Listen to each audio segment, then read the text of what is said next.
দৌড় দেন, ওই দিকে আসছে। আয়ান নদীর হাত ধরে দৌড়ে যেতে লাগলো। হঠাৎ করে সামনে যেতে একটা রুম ঢুকে পড়লো।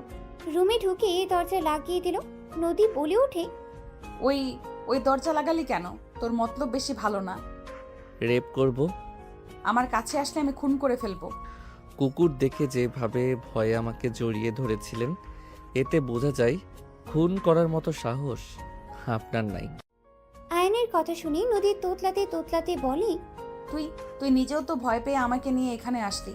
তো জানেন যে কুকুরের ভয়ে দুইজন এখানে লুকিয়েছি, তারপরও আমাকে বলেন কেন? তোর মতলব ভালো না? বড় বোন হয়ে ছোট ভাইকে যা ইচ্ছা বলতে পারি, এখানে রেগে যাওয়ার কি আছে? আমি আবার কোন কালের ছোট ভাই হইলাম? নদী কিছু বলতে যাবে তখন কয়েকজন মানুষজন দরজা ধাক্কা দিতে লাগলো। আয়ান নদী চমকে গেল। নদী বলে ওঠে, কে? নদীর কণ্ঠ শুনে কেউ একজন বলে উঠল, ওই দরজা খুল, না হলে দরজা ভেঙে ফেললাম। দরজা ভাঙলে তোদের খবর আছে, নোংরামি করার জায়গা পাস না। আয়ান দরজা খুলে দিলে লোকগুলো আয়ানকে মারতে লাগলো। নদী পালাতে যাবে, সাথে কয়েকজন ছেলে চুল ধরে নদীকে থাপ্পড় মারলে আয়ান রেগে লোক তিনটাকে লাথি মেরে ফেলে দিয়ে বলল, আমরা কি করছি সেটা না বলে মেয়ে মানুষের গায়ে হাত তোলার সাহস কোথা থেকে পান? আপনাকে কে অধিকার দিয়েছে মেয়ে মানুষের গায়ে হাত তোলার? আয়ানের কথা শুনে তিনজন উঠে বলে, ওকে ধরেন ভালো করে, এখানেই নোংরামি করে। আবার আমাদের বলে সাহস কি করে হয়, দুজনকে ধরে নিয়ে চলেন। কথাগুলো বলেই দুজনকে ধরে নিয়ে যেতে লাগলো।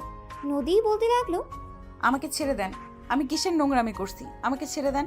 আমাকে ট্রেন ধরতে হবে, দয়া করে আমাকে ছেড়ে দেন। নদীর কথা শুনে একজন বলে, দেখেছেন কাহিনী, আমাদের এখানকারও না, আমাদের বস্তিতে নাম খারাপ করতে এসেছে। ওদের ধরে বিয়ে পড়িয়ে দিলে ভালো হবে। এখানে মজা নিতে আসা, বের করছি। কি বিয়ে মানে? আমি ওনাকে চিনি না, আর না উনি আমাকে চেনে। আপনারা কি যাতা বলছেন? আমাকে যেতে দেন। আমি ওকে চিনি না, ওই আমাকে চেনে না। দুজনের কথা শুনে একজন থাপ্পড় মেরে বলে, আমাদের বোকা মনে হয়? আর মজা নেওয়ার সময় ভালো লাগে, বিয়ে করতে মন চায় না।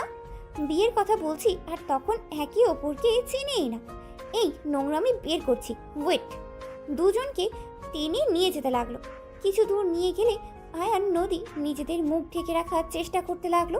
দুজনকে টেনে কাজী অফিসে নিয়ে চলে গেল। আয়ান নদী দুজন বারবার অনুরোধ করতে লাগলো ছেড়ে দেওয়ার জন্য। সবাই মেরে ধরে জোর করে বিয়ে পড়িয়ে দিল। আর দুজনকে বলল, নেক্সট টাইম যদি তোমাদের এইখানে দেখি, কপালে দুঃখ আছে, নোংরামি করতে আছোস তাই না? গলির ভেতর থেকে শুরু করে সোজা আমার ঘরে গিয়ে নোংরামি মন চাইছে গলায় চেপে ধরি। আমার রুমটাই খারাপ করে দিল। কথাগুলো বলেই লোকটা চলে গেল। নদী কান্না করতে বলে উঠে, তোর জন্য এসব হইল, তুই ইচ্ছে করে এসব করছস। তোরে আমি খুন করে ফেলবো। আয়ানকে নদীর মারতে যাবে, সাথে সাথে আয়ান নদীর হাত ধরে ফেলে, বলে, দেখেন, আমি এখানে কাজের জন্য এসেছিলাম, আমি চাকরি খুঁজতে এসেছি। আমি কিভাবে ইচ্ছে করে এসব করব? আমার ফ্যামিলি জানলে কতটা কষ্ট পাবে আপনি জানেন? চুপ কর, তুই ইচ্ছে করে করছস। তোর সাথে দেখা হওয়ার পর থেকে যত ঝামেলা হচ্ছে, তুই সব নষ্টের মূল। আজব তো, সব দোষ আমার নিজের। মনে হয় নাই আপনাকে বলছিলাম আমাকে জড়িয়ে ধরতে? নিজেই জড়িয়ে ধরে এখন আমার উপরে দোষ চাপাচ্ছেন। দেখেন, এখানে আমারও দোষ নাই, আপনারও নাই। ওঠেন, কাজী অফিসে বসে থাকবেন নাকি? আমি এখন বাসায় যাব। কিভাবে আমার ট্রেনও ছেড়ে দিয়েছে 10 মিনিট আগে। আপনি এখানে কেন এসেছিলেন? এক ফ্রেন্ড দেশের বাইরে গেল, ওর সাথে দেখা করতে এসেছিলাম। বাহিরে চলেন, ওনারা বিয়ে করবে। আয়ান নদী কাজী অফিস থেকে বের হয়ে গেল। নদী বাইরের একটা বেঞ্চিতে বসে কান্না করতে লাগলো। আয়ান বলে ওঠে, কান্না কেন করেন? আপনি আপনার ফ্রেন্ডদের বাসায় যান, সকালে ট্রেনে চলে যাইয়েন। আমার ফ্রেন্ড এখানে হোটেলে উঠেছিল, ওই অলরেডি বের হয়ে গেছে। ও, তাহলে আর কি? হোটেলে খুঁজেন, রুম পেলে চলে যান। আপনাকে দেখে তো বড়লোক মনে হচ্ছে। অহংকার তো বড় লোকদের মতো। কি বললি? আমি অহংকারী? কই না তো। মজা করবি না, বিপদের সময় মেজাজটা খারাপ করিস না। এখানে বসে না থেকে চলে যান। কোথায় যাব এই রাতে? হোটেলের রুম পাওয়া যাবে নাকি? খুঁজে দেখলে তো আর সমস্যা নাই, তাই না? যান, উঠেন, সময় নষ্ট না করে যান। তুই কোথায় থাকবি? আমি ছেলে মানুষ, যেখানে ইচ্ছে থাকতে পারবো। আপনি যান। আমার ব্যাগটা মনে হয় ওই রুমে আছে। ব্যাগটা তো দেখছি না। চলেন, ব্যাগ নিয়ে আসি। হুম। নদী আয়নের সাথে যেতে লাগলো। ওই গলি দিয়ে ঢুকে লোকটার রুমের সামনে গিয়ে নক করলে লোকটা দরজা খুলে বলে, ওই কিরে, তোরা দুজন এখানে কেন? ব্যাগটা? আয়ান রুমের ভিতরে ঢুকে ব্যাগটা নিয়ে নিল। ব্যাগ নিয়ে নদীকে বলে, চেক করেন সব ঠিক আছে নাকি। নদী ব্যাগ চেক করে দেখে ওর টাকা নেই। নদী বলে ওঠে, সব ঠিক আছে, বাট টাকাগুলো নাই। নদীর কথা শুনে লোকটা দুজনকে ধাক্কা দিয়ে বের করে দিয়ে বলে, তোদের টাকা কোথায় ফেলছিস সেখানে গিয়ে খোঁজে, এখান থেকে যা। কথাটা বলেই দরজা লাগিয়ে দিল। আয়ান দরজা ধাক্কা মারতে যাবে, নদী বলে উঠে, থাক, বাদ দাও। এখানে ঝামেলা করলে আমাদের বিপদ, যেহেতু আমরা এখানে নতুন। ওই টাকা নিয়েছে। আমি জানি, বাট ঝামেলার দরকার নেই। কার্ড দিয়ে টাকা বের করতে হবে। নদী আয়ানকে টেনে নিয়ে গেল। আয়ান নদীকে নিয়ে সোজা কার্ড থেকে টাকা তুলতে নিয়ে গেল। আয়ান বাইরে দাঁড়িয়ে থাকলো। নদী টাকা বের করে বাইরে আসলে আয়ান বলে, আপনি তাহলে চলে যান, হোটেল খুঁজতে আমি চলে গেলাম। কোথায় থাকবে তুমি? স্টেশন যাব, ওইখানে আমার জন্য বেস্ট হবে। তুমি তো হোটেলে উঠতে পারো। গরিব ঘরের সন্তান আমি, হোটেলে থাকার মতো টাকা আমার নাই। আপনি যান, আমি আসছি। আয়ান চলে যেতে নিলে নদী পেছন থেকে ডাক দিয়ে বলল, তুমি চাইলে আমার সাথে যেতে পারো। 2টা রুম নিব। স্টেশনে থাকা ঠিক হবে না। বলার জন্য ধন্যবাদ, বাট আমি যেতে পারবো না। তুমি চাইলে আসতে পারো। আর এখন তো তুমি আমার হাজবেন্ড হয়ে গেছো। তুমি না মানলেও তুমি আমার হাজবেন্ড, আর মানলেও এটা অস্বীকার করা যাবে না। তাই তুমি আসতে পারো। সকাল হইলে যার যার পথ ধরলে হবে। না, আমার জন্য টাকা নষ্ট করতে হবে না। আমি স্টেশন থাকতে পারবো, আর এইটা আমার অভ্যাস আছে, আগেও থেকেছি, তাই চিন্তা করবেন না। আপনি চলেন, যান। আয়ান হাঁটতে লাগলো। নদী আয়ানের পেছন পেছন যেতে লাগলো। আয়ানের ফোন বেজে উঠলে আয়ান ফোন রিসিভ করে কথা বলতে লাগলো। আয়ান বেশ কিছু দূর গিয়ে পেছনে তাকাতেই দেখে নদী। আয়ান নদীকে দেখে বলে, কি ব্যাপার, আপনি এখানে? আমার ক্ষুধা লাগছে, চলো রেস্তোরাঁয় যাই, দুজন খেয়ে আসি। বিল আমি দিব, চলো। দেখো, একা একটা মেয়েকে রেখে চলে যাওয়ার কিন্তু ঠিক না। হোটেলে যদি রুম না পায়, তখন আমি একা কোথায় যাব? আপনি আমার সাথে এত ভালো ব্যবহার কেন করছেন? আপনিও জানেন আমাদের বিয়েটা দুর্ঘটনায় হয়ে গেছে, এখানে আমরা কেউ মানি না। সো সেখানে আপনি এত ভালো ব্যবহার করেন না তো। আমি মেয়ে মানুষ, একা থাকা সম্ভব না। এখানে তেমন কিছু চিনি না। এখানে বখাটে ছেলেরা ধরলে আমি কি করব? রাতটা একটু আমার সাথে থাকলে কি তোমার অনেক বড় ক্ষতি হয়ে যাবে? আমাকে ভয় লাগছে না নাকি? আমি যদি আপনার সাথে উল্টাপাল্টা কিছু করি তখন কি করবেন? তুমি তো হাজব্যান্ড হও, আর আমার মনে হয় না তুমি ওইরকম কিছু করবে। দূর, বারবার হাজব্যান্ড বলবেন না তো। ওকে, সরি, বাট চলো যাই। আরে মনে করো আমি ট্রিট দিচ্ছি। রেস্তোরাঁ যেতে পারবো না, পাশে ওইদিকে অনেক ভাতের হোটেল আছে, যদি খেতে পারেন তাহলে আমার সাথে আসেন। ওকে। নদী আয়ানের সাথে যেতে লাগলো। আয়ান খুঁজতে খুঁজতে একটা হোটেলের ভিতরে চলে গেল। আয়ান নদীকে বুঝতে গিয়ে নিচে সামনে বসলো। ওয়েটার আসলে আয়ান বলে, কি কি পাওয়া যাবে? আয়নের কথা শুনে বলে ওঠে, খিচুড়ি, মাংস, রুটি, ভাত, ডিম ভুনা, ছোট মাছ, বড় মাছ, যেই দেখান। আয়ান নদীর দিকে তাকিয়ে বলে, কি খাবেন বলেন? সব দিন 2 প্লেট করে। কি বলেন, এত খারাপ কে খাবে? তুমি খাবা? আমিও খাই না। আমাকে খিচুড়ি আর ডিম ভুনা নিয়ে এসে দেন, আর আপনি কি কি খাবেন সেটা বলে দেন। আমাকেও তাহলে খিচুড়ি ডিম ভুনা দেন। সাথে মাংস নিয়ে আসেন। আয়ান অর্ডার দিয়ে ফোন বের করে। কল রিসিভ করলে ওই পাশ থেকে একজন বলে ওঠে, তুই কোথায় রে? তোর আঙ্কেল অনেক চিন্তা করছে, এখন তো আসলি না। আব্বুকে বলো আমি ট্রেনটা ধরতে পারি নাই, সকালে ট্রেনে চলে যাব। আচ্ছা, তুই কোথায় থাকবি? দেখি। আচ্ছা, রাখ বাই। আয়ান কল কেটে দিল। খাবার আসলে আয়ান মাংস, ডিম নদীর দিকে এগিয়ে দিল। নদী বলে ওঠে, আমি তো মাংস অর্ডার দেই নাই, তুমি দিয়েছো, তুমি খাও। আপনার জন্য করছি, আপনি খান। আমি একা খেতে পারবো না। আমি কিছু শুনতে পারছি না। আয়ান কথাগুলো বলে খাওয়া শুরু করলো। নদী আয়নের দিকে দিতে গেলে আয়ান রাগী লুক নিয়ে তাকালে নদী মাঝখানে রেখে ডিম দিয়ে খেতে লাগলো। আয়ান নদীর প্লেটের এক সাইডে রেখে ঢেকে দিলে মাংস। নদী বলে ওঠে, এটা কি করলে? খান, বেশি কথা বলেন না। তুমি হা করো, আমি খাওয়াই দিই। একটু খেয়ে দেখো কেমন লাগে।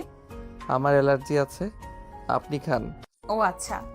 নদী খেতে লাগলো। দুজন খাওয়া শেষ করে নিলে আয়ান বলে ওঠে, আরও কিছু খাবেন? পেটে জায়গা নাই, তুমি খাবে কি? না, আমারও পেট ভরে গেছে। নদী আয়ান উঠে পড়লে নদী বিল দিতে যাবে। আয়ান ওয়ালেট থেকে টাকা বের করে বিল দিয়ে দিল। নদী বলে ওঠে, এইটা কি করলে? চলেন। আমার প্রশ্নের উত্তর দাও।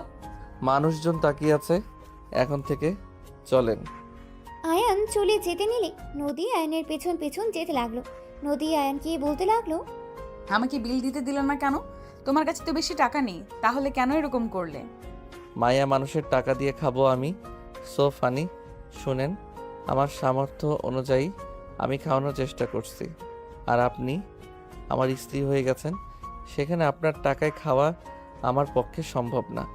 আর আসল কথা, আমি কারো টাকায় খাই না, নিজের ইনকামের ভিতরে সব কিছু করি, তাই এই বিষয় নিয়ে কোনো কথা শুনতে চাই না। স্ত্রী কি পর হয় নাকি, যে তাদের কোনো কিছু নেওয়া যাবে না? বিপদে যদি স্ত্রী তার স্বামীর পাশে নাই থাকতে পারে, তাহলে কেমন স্ত্রী হইলাম? আপনি সম্পর্কটা অন্যভাবে নিয়ে যাচ্ছেন। আপনি ভুলে যাইয়েন না, আমাদের এই বিয়ের মধ্যে থাকা সম্ভব না। আজকে রাত পর্যন্ত আপনার সাথে থাকা, সকাল হইলে দুইজন আলাদা পথ। আচ্ছা, শুনে দেখি কম টাকায় কোনো রুম ভাড়া পাওয়া যায় নাকি? আয়ান কম ভাড়ায় হোটেল খুঁজতে লাগলো। কোনো জায়গায় খালি রুম পাইলই না।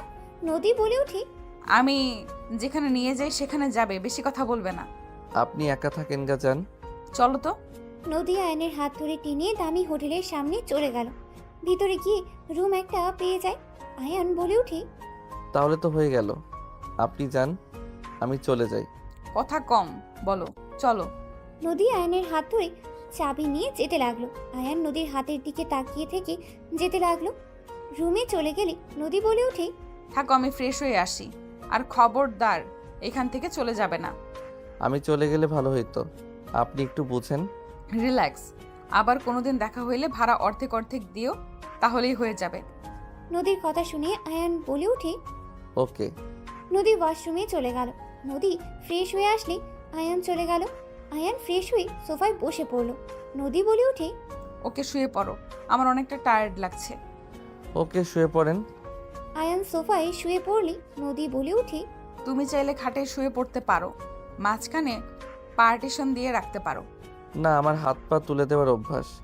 আপনি থাকেন ওইখানে, গুড নাইট। আয়ান চোখ বন্ধ করে শুয়ে পড়ল। আয়ান ঘুমিয়ে গেলে নদী আয়নের দিকে তাকিয়ে থাকতে লাগলো। 2 বছর পর।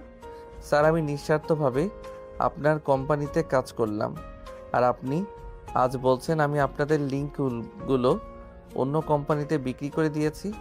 তুই যদি না করস তাহলে ওই পোলা, তুই ছাড়া তো এই লিঙ্কের কথা কেউ জানতো না। দেখেন স্যার, আমি কিছু করি নাই, আমাকে ফাঁসানো হচ্ছে। এই অফিসে কেউ এমন কিছু করছে, আপনি ভালো করে খোঁজ নিয়ে দেখেন। তুই করছস, আমাকে কিছু দেখতে হবে। তুই এখন এই কোম্পানি থেকে চলে যা, যার কাছে বিক্রি করছস তার কোম্পানিতে কাজ কর, বের হ। রনি ধাক্কা দিয়ে বের করে দিতে সাথে সাথে আয়ানকে কেউ ধরে ফেললো। রাইসা বলে ওঠে, আয়ান কিছু করেনি, সব আপনি করেছেন। অন্যের উপরে দোষ চাপাতে লজ্জা করে না? ম্যাম কি বলছেন? আমি কেন এমন কাজ করব? রাইসা ফোন চালু করে ভিডিও ফুটেজ দেখালে রনি ঢোক গিলতেই লাগলো। রনি কিছু বলার আগে কার্ড দিয়ে বের করে দিল। রাইসা আয়ানকে বলল, আয়ান, তোমার সাথে কিছু কথা ছিল। ধন্যবাদ ম্যাম, আমাকে এভাবে বাঁচিয়ে দেওয়ার জন্য। ধন্যবাদ দিতে হবে না আয়ান, আমার সাথে একটু আমার কেবিনে আসো। রাইসার সাথে আয়ান তার কেবিনে চলে গেলে আয়ান কেবিনে ঢুকতেই রাইসা দরজা লাগিয়ে দিলে আয়ান চমকে উঠল। আয়ান বলে ওঠে, ম্যাম, দরজা লাগিয়ে দিচ্ছেন কেন? ভয় পেও না, বসো এখানে। আয়ান আস্তে আস্তে ভয়ে সোফায় বসলে রাইসা বলে ওঠে, আরে এত ভয় কেন পাচ্ছ? আমি কি খেয়ে ফেলবো নাকি? শোনো, তোমার জন্য একটাই অফার আছে। কি অফার ম্যাম? তুমি তো এতিম, তাই না? হুম। আমাকে বিয়ে করবে? রাইসার কথা শুনে আয়ান লাফ দিয়ে উঠে পড়ে বলে, ম্যাম কি বলেন? আরে সিরিয়াসলি না, তুমি 3 মাসের জন্য আমার হাজবেন্ড হবে।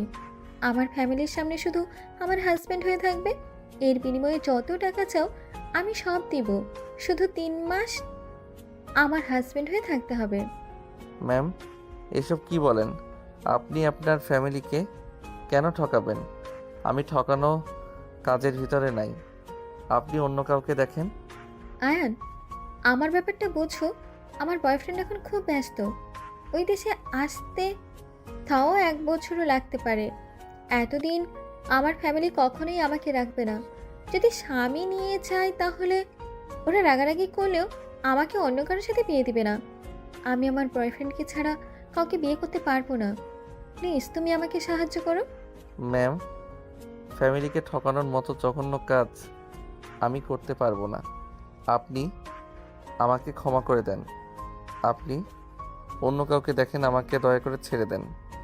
আয়ান, আমার বয়ফ্রেন্ড একমাত্র তোমাকে বিষয় করেছে। ওয়েট, আমি তোমাকে ওর সাথে কথা বলিয়ে দিই, তাহলেই বুঝতে পারবে।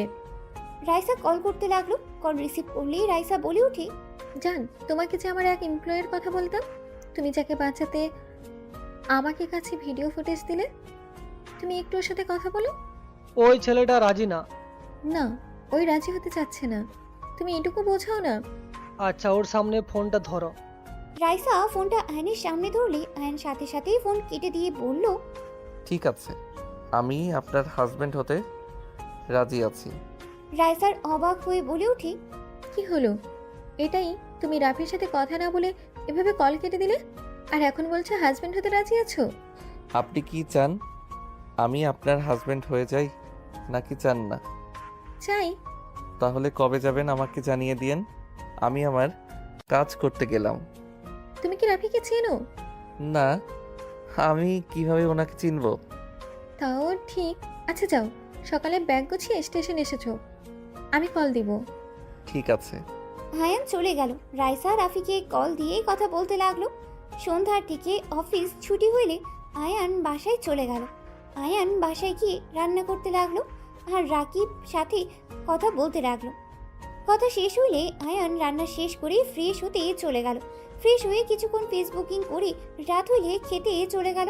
খাবার খেয়ে ঘুমিয়ে গেল। সকালে রাইসার ফোনের শব্দে ঘুম ভেঙে গেল। আয়ান কল রিসিভ করতে রাইসা বলে ওঠে, আয়ান, কোথায় তুমি? ম্যাম 10 মিনিট লাগবে। তাড়াতাড়ি রেডি হয়ে আসো, 15 মিনিট সময় আছে। Okay ma'am. আয়ান ফোন রেখে তাড়াতাড়ি করে ফ্রেশ হতে চলে গেল।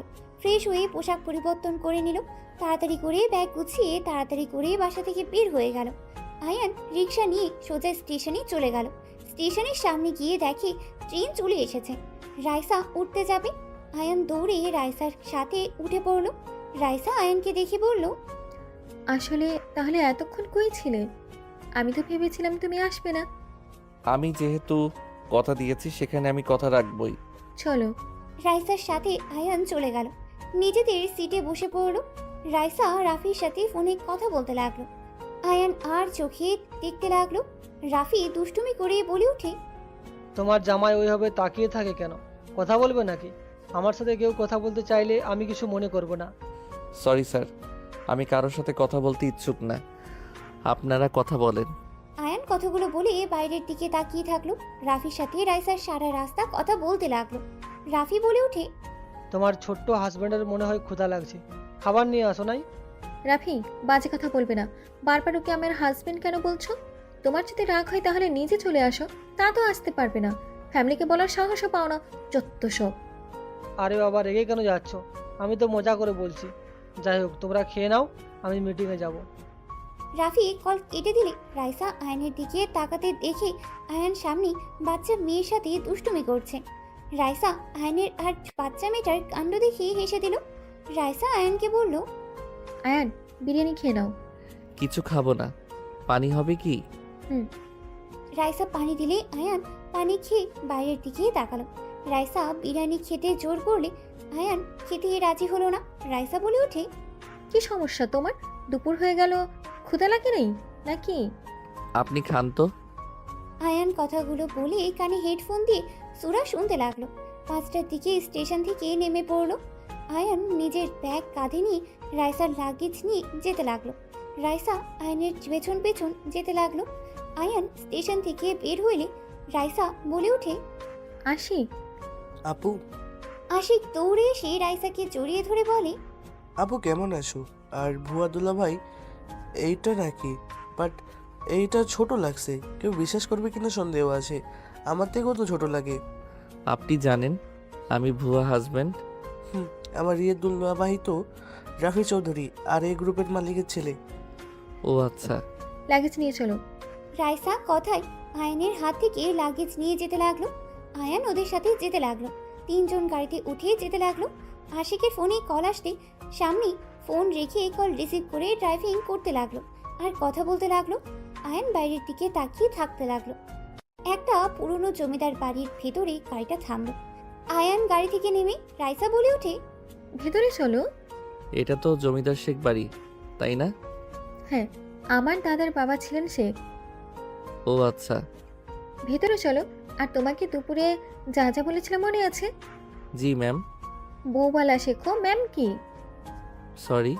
আয়ান রাইসা আশিকের সাথে যেতে লাগলো। ভিতরে ঢুকলে রাইসাকে সবাই জড়িয়ে ধরলো। রাইসা সবার সাথে কথা বলতে লাগলো।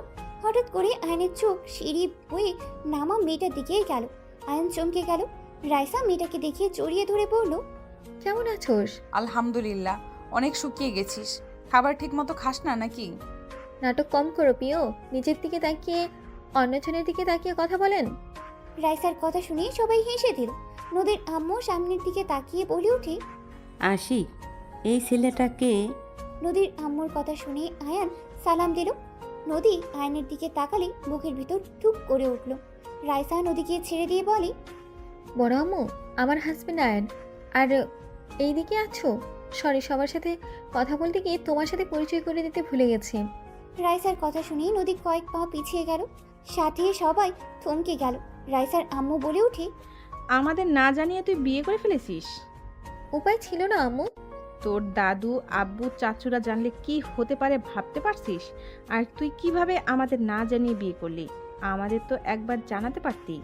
কি জানাবো? তোমরা কি বলেছো আমি আসলে আমাকে বিয়ে দেবে? তো আমি আমার বয়ফ্রেন্ডকে বিয়ে করে নিয়েছি। আর আমি বিয়ে করে সোজা এখানে নিয়ে এসেছি। বাসর তো আর করি নাই, তাই না? বউ কি ধরনের কথা বলো? বড়দের সাথে এভাবে কেউ কথা বলে নাকি? জান, চুপ করো। আমি কথা বলছি তো।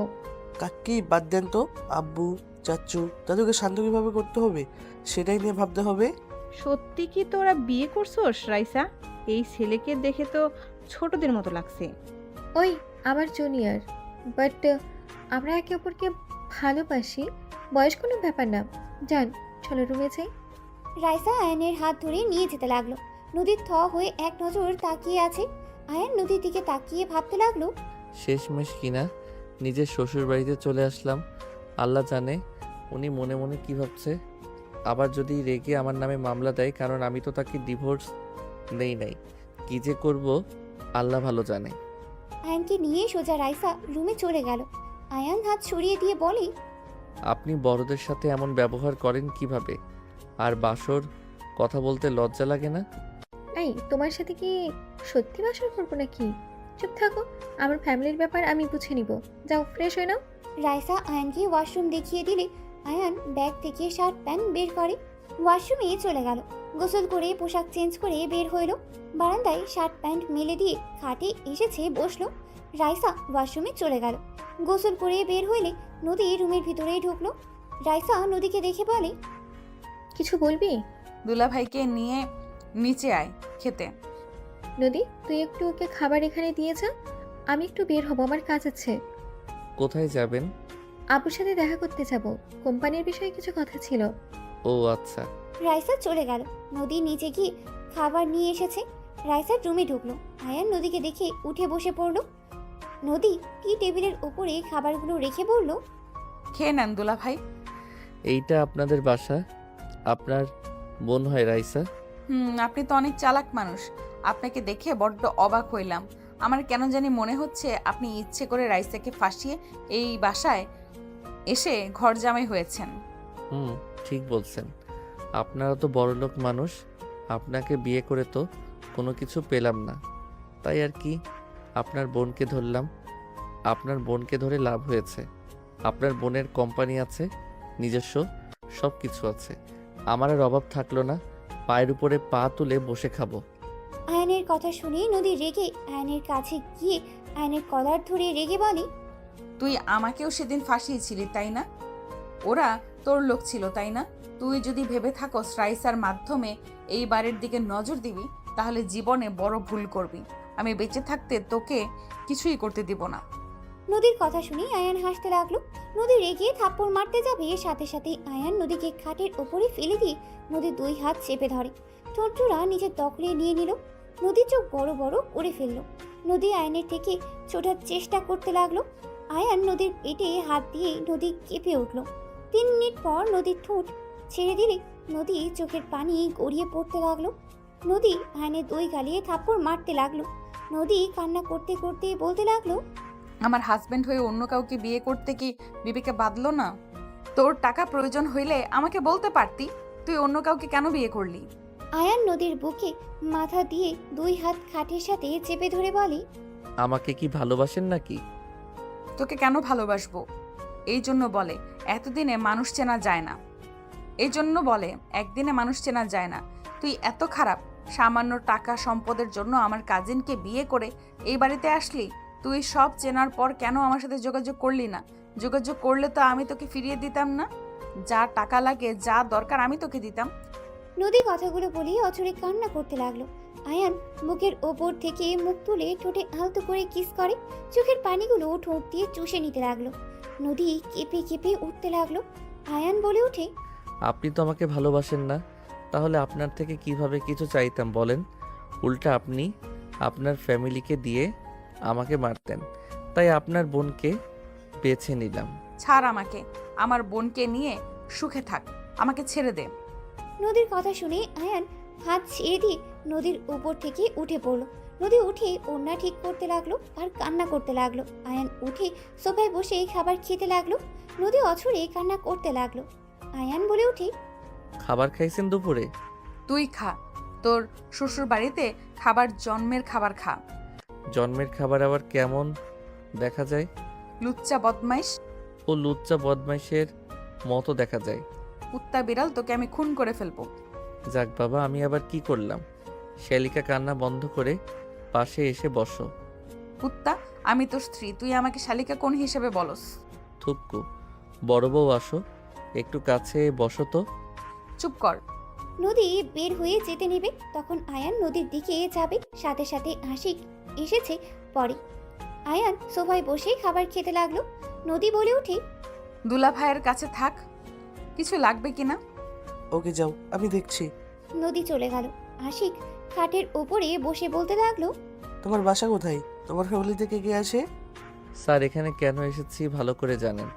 আমার বাসা কই, আমার ফ্যামিলিতে কে কে আছে এসব বলতে আগ্রহ না, আপনাদের কাজ হইলে হলো। পরিচিত দিতে কি সমস্যা শুনি? কোনো কাহিনী করে ভাগবে নাকি? আপনার যেইটা ভাবার ভাবেন, আমি কোনো কিছুর উত্তর দিতে বাধ্য না। আয়ান কথাগুলো বলে খাবার খেতে লাগলো। খাওয়া শেষ হলে হাত ধুয়ে পানি খেয়ে উঠলে সাথে সাথে আশিক বলে ওঠে, চলো ঘুরতে যাই। রুমে একা একা কি করবে? কোথায় যাবেন? চলো আমার সাথে। আয়ান আশিকের সাথে নিচে নামতে লাগলো। আশিক বলে ওঠে, আম্মু আমরা বের হচ্ছি, আপু আসলে বলে দিও। আশিক আয়ান চলে গেল। নদীর আম্মু বলতে লাগলো, যাই বলিস, রাইসার কিন্তু রুচি ভালো আছে। ছেলেটা দেখতে মাশাআল্লাহ আছে, মানুষের ভিতরে ধরানো যাবে। ভাবি, আপনি এসব বলছেন আর আমি এদিকে আমি চিন্তায় মরছি যে শ্বশুর মশাই ভাইজান রাইসার বাবা কিভাবে নিবে। দুজন কথা বলতে লাগলো। আয়ান আশিকের সাথে ঘুরতে লাগলো। রাত 8টার দিকে আশিকের সাথে আয়ান বাসার ভিতরেই ঢোকে। দেখে নদীর আব্বু রাইসাকে থাপ্পড় মেরে বলছে, তোমাকে আমরা এই শিক্ষা দিয়েছি, যাকে তাকে ধরে নিয়ে এসে বলবে বিয়ে করে এসেছি, ও আমার হাজব্যান্ড, মেনে নেন। তুমি এখন তোমার হাজব্যান্ডকে নিয়ে এখান থেকে বের হয়ে যাবে। আব্বু অলরেডি সবাই জেনে গেছে এই ছেলেটা আপুর হাজবেন্ড। এখন যদি কেউ জানে যে বের করে দিয়েছেন, মান সম্মান থাকবে তো? এইটুকু ছেলেকে বিয়ে করছে, আমি কি আর বলবো? আমার বলার মতো ভাষা নাই। দাদু, ওর বয়স কম হইতে পারে, ও অনেক ভালো একটা ছেলে। আপনার ওর সাথে মিশলে বুঝতে পারবেন। আমি বুঝলাম ওই ভালো ছেলে, তুমি আমাদের না জানিয়ে বিয়ে কিভাবে করতে পারলে? আসসালামু আলাইকুম, আমি আপনাদের মাঝে কথা বলতে যাচ্ছি, যদি অনুমতি দিতেন। ওয়ালাইকুম আসসালাম। কিসের অনুভূতি? তুমি আমাদের মধ্যে একটা কথাও বলবে না? তুমি আমার বাতিদিকে পাশিয়ে বিয়ে করেছ। তোমার মতো ছেলেকে আমার চেনা হয়ে গেছে। তুমি কি ভাবছ আমার বাতিজিকে ভুলিয়ে বালিয়ে বিয়ে করে আমাদের সম্পত্তি নিয়ে নিবে? যদি ভেবে থাকো তাহলে জীবনে বড় ভুল করছো। দুঃখিত আঙ্কেল, আপনার মেয়ের সম্পত্তি বা আপনাদের সম্পত্তি এসব আমার কোনো লোভ নাই। আপনার মেয়েকে ভালোবাসি তাই বিয়ে করেছি। আপনারা আমাদের ভালোবাসা মেনে নিতেন না, তাই আমরা বিয়ে করতে বাধ্য হয়েছি। এখনো ও তোমাদের আমরা মেনে নিচ্ছি না, বের হয়ে যাও দুইজন। দাদু রাইসার হাত ধরতে যাবে তখন রাইসার আব্বু বলে ওঠে, আব্বাজান, ভাইজান বাদ দেন। আমার মেয়ে বিয়ে করে ফেলেছে, সেখানে আর ঝামেলা করে কী লাভ? ভুলটা তো আর শোধরানো যাবে না। আমার মেয়ে যদি সুখে থাকে তাহলে থাক। আর আমার একমাত্র মেয়ে, আর একটাই ছেলে। আমার মেয়ের জামাই এমপ্লয়ি হয়েছে, সমস্যা নেই। আমার যা আছে এটাই আলহামদুলিল্লাহ, আমার ছেলে মেয়েদের হয়ে যাবে। রাইসার আব্বু কথাগুলো বলে চোখের কোণায় পানিগুলো গড়িয়ে পড়ার আগে মুছে ফেলল। আয়ান রাইসার আব্বুর দিকে তাকিয়ে অনেক মায়া হইতে লাগলো। নদীর আব্বুও বলে ওঠে, মেয়ে ছেলেকে সবসময় ছেড়ে দিবি না তো? মাথায় তুলে আজ কি হলো? তোর মেয়ে একা বিয়ে করে চলে আসলো, আর আমার মেয়ে ছেলেকে দেখ, আজ পর্যন্ত কোনো রিপোর্ট নাই। ছেলে মেয়েদের বেশি মাথায় তুললে এমনই হবে। নদীর আব্বুর কথা শুনে রাইসার আব্বু চুপ করে থাকলো। রাইসা মাথা নিচু করে রাখলো। আয়ান বলে ওঠে, দুঃখিত, কিছু মনে করবেন না। সব সময় চোখে দেখা কানে শোনা সবসময় সঠিক হয় না, আর ছেলে মেয়েদের নিয়ে বেশি গর্ব করা লাগে না। আর কি বলেন যে মাথায় বেশি তুলে ছেলে মেয়ে নষ্ট হয়ে যায়? স্যার, ব্যাপারটা সম্পূর্ণ ভুল। রাইসা বা তার বড় ভাই তার বাবা মায়ের অসম্ভব ভালোবাসে, সম্মান করে। আপনার ছেলে মেয়ে যে দেখতে পারছেন, আপনি বলেন যে তাদের শাসন করেন, কঠোরভাবে রাখে। আঙ্কেল, আমি 100% গ্যারান্টি দিয়ে বলতে পারি আপনার ছেলে মেয়েরা আপনাকে মনে মনে বকাঝকা করে, আপনাকে সহ্য হয়তো করতে পারে না। আপনার সামনে হয়তো ভয়ে এক্সপেক্ট করে, বাট মনের ভিতর থেকে এক্সপেক্ট করে না। আয়ানের কথা শুনে আশিক নদী রাগী লুক নিয়ে তাকালে আয়ানের কথা শুনে বলে, বিয়াদব ছেলে, আমার ছেলে মেয়েদের নিয়ে বাজে কথা বলে আস। তোর সাহস কি করে হয়? আমার সন্তানরা আমাকে ভয় পায়, সম্মানও করে, বুঝতে পারছস? আর রাইসা যদি কাউকে ভালোবাসতো, তোর মতো বিয়াদবকে মতো কাউকে বিয়ে করে আনতো না। সরি আঙ্কেল, আমার কথায় কষ্ট পেয়েছেন, বাট আঙ্কেল, আমি যদি বলি এখানে আপনার আর দাদু ভয়ে এমন কাজ করতে বাধ্য হয়েছে। আপনারা তো রাইসার ইচ্ছে কোনো কিছু তো শুনতে চান না। বাড়িতে আসলে আপনাদের পছন্দ করা পাত্রর সাথে বিয়ে দিয়ে দিবেন। এইটা কেমন ব্যবহার হইল বলেন? যার বিয়ে সেই রাজি কিনা ওইটা জানার দরকার নাই। যাকে ভালোবাসে তার সম্পর্কে খোঁজ খবর নিয়ে যে দেখবেন ছেলেটা আসলে ভালো নাকি খারাপ, ওইটা তো দেখবেন না। দেখবেন শুধু ছেলেটা টাকা আছে নাকি হাই লেভেল বংশ হইতে হবে। এত টাকা টাকা করে কি হবে আঙ্কেল, যদি ভালোবাসাটা না থাকে? আয়নের কথা শুনে রাইসার আব্বু বেশ ভালো লাগলো। নদীর আব্বু রেগে বলে ওঠে, তুই কি বলতে চাস? হ্যাঁ, আমরা আমাদের সন্তানের ভালো চাই না, খারাপ চাই না কি? আঙ্কেল, আমি সেইটা বুঝাই নাই। আসলে সমস্যা কি জানেন, মাঝে মাঝে বাবা মায়েরা সন্তানের ভালো করতে গিয়ে সন্তানের খারাপ ভবিষ্যৎটা খারাপ করে দেয়। আঙ্কেল, সবসময় টাকার পিছনে ছুটবেন না। মানুষ ব্যবহার দেখবে, মেয়ে ভালো দেখবে কিনা সেটা দেখবে। এখন অনেক টাকাওয়ালা বাট নেশাখোর বা সব মেয়ের প্রতি আসক্ত বা ব্যবহার নিকৃষ্ট বউকে সম্মান করতে জানেন না, এমন ছেলে দেখে বিয়ে দিয়ে জীবন নষ্ট করার কোনো মানে হয় না। তাই না?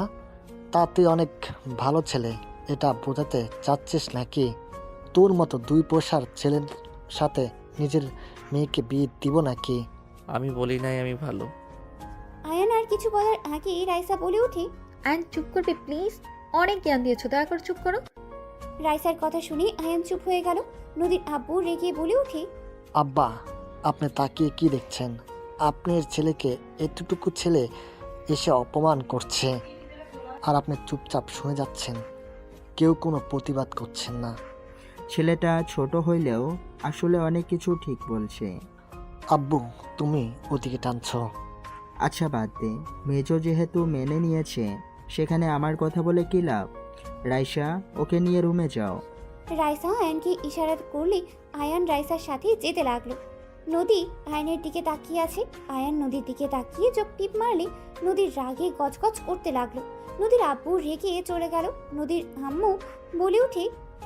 বাবা, এইটুকু ছেলে না কত বড় বড় কথা। এখনকার ছেলেমেয়েরা অনেক পাকনা। আয়ান ছোট হলেও কথাগুলো কিন্তু সঠিক বলেছে। পাকনামি করা লাগবে না তোর, যা এখান থেকে। রাইসার আব্বু চলে গেল। দাদুও নিজের রুমে চলে গেল। আয়ান রাইসার সাথে রুমে গেলে রাইসা রেগে ধমকে সুরে বলে ওঠে। এই, তোমাকে আমি এইসব শিখিয়েছি? বড় বাবুর সাথে যে তর্ক করলে মেরে হাড্ডি ভেঙে দিত। আব্বু চুপ করে ছিল জন্য কিছু করলো না। আব্বু যদি কিছু বলতো আমাদের বিরুদ্ধে গেলে মেরে বের করে দিত। Sorry ma'am. রাইসার ফোন বেজে উঠলে রাইসার বারান্দায় চলে যায়। আয়ান খাটের উপরে বসে চিন্তিত হয়ে বসে থাকলো। আয়ান মনে মনে ভাবতে লাগলো। আমি কি কাজটা ঠিক করছি? লোকটার চোখে আমি স্পষ্ট কষ্টের ছাপ দেখলাম। উনি হয়তো কল্পনাও করতে পারছে না তার মেয়ে এমন একটা কাজ করতে পারে। আমি কি ওনাকে সব সত্যিটা বলে দিব? না থাক, সত্যিটা বলে দিলে অন্য ঝামেলা হয়ে যাবে। আয়ান কথাগুলো ভাবতে লাগলো। 10টার দিকে রাইসাদের ডাকলে আয়ান রাইসা দুজন নিচে চলে গেল। আয়ান সবার সাথে ডাইনিং টেবিলে বসতে যাবে, তখনই নদীর আব্বু এসে বললেই, সামান্য একজন এমপ্লয়ি হয়ে বসদের সাথে খেতে বসতে চায় কোন সাহসে? এই ছেলে, নিচে গিয়ে বসো।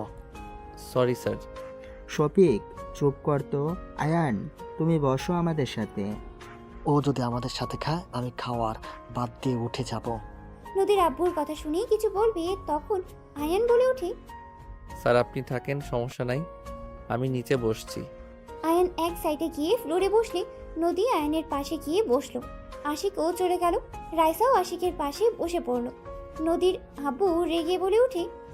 কি রে, তোরা ওখানে বসলি কেন? আম্মু, কাকি, আমাদের এখানে খাইতে দেন।